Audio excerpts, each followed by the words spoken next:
بسم الله الرحمن الرحيم. تبارك الذي بيده الملك وهو على كل شيء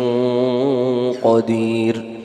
الذي خلق الموت والحياة ليبلوكم أيكم أحسن عملا وهو العزيز الغفور، الذي خلق 7 سماوات طباقا ما ترى في خلق الرحمن من تفاوت فارجع البصر هل ترى من فطور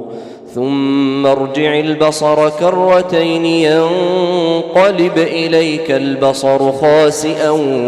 وهو حسير، ولقد زينا السماء الدنيا بمصابيح وجعلناها رجوما للشياطين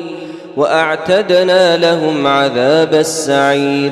وللذين كفروا بربهم عذاب جهنم وبئس المصير، إذا ألقوا فيها سمعوا لها شهيقا وهي تفور تكاد تميز من الغيظ، كلما ألقي فيها فوج سألهم خزنتها ألم يأتكم نذير،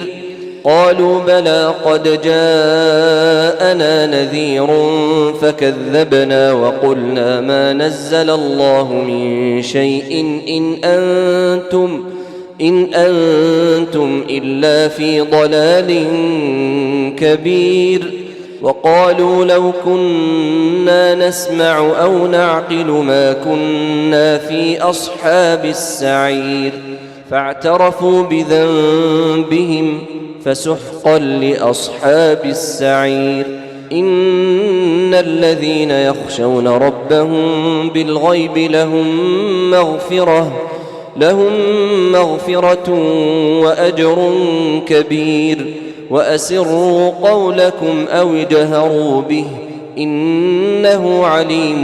بذات الصدور، ألا يعلم من خلق وهو اللطيف الخبير، هو الذي جعل لكم الأرض ذلولا فامشوا في مناكبها وكلوا من رزقه وإليه النشور، أأمنتم من في السماء أن يخسف بكم الأرض فإذا هي تمور، أم أمنتم من في السماء أن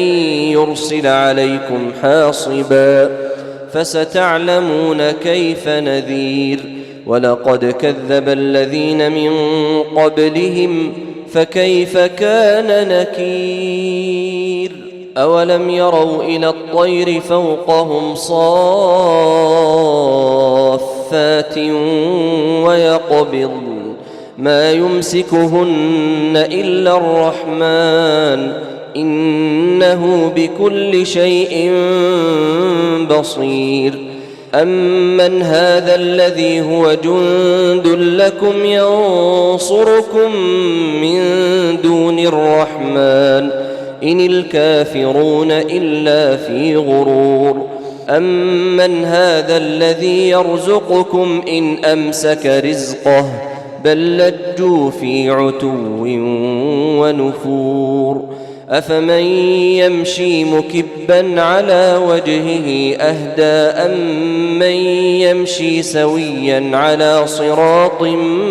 مستقيم، قل هو الذي أنشأكم وجعل لكم السمع والأبصار والأفئدة قليلا ما تشكرون، قل هو الذي ذرأكم في الأرض وإليه تحشرون، ويقولون متى هذا الوعد إن كنتم صادقين، قل إنما العلم عند الله وإنما أنا نذير مبين، فلما رأوه زلفة سيئت وجوه الذين كفروا وقيل هذا الذي كنتم به تدعون، قل أرأيتم إن أهلكني الله ومن معي أو رحمنا فمن يجير الكافرين من عذاب أليم قل هو الرحمن آمنا به وعليه توكلنا فستعلمون من هو في ضلال مبين قل أرأيتم إن أصبح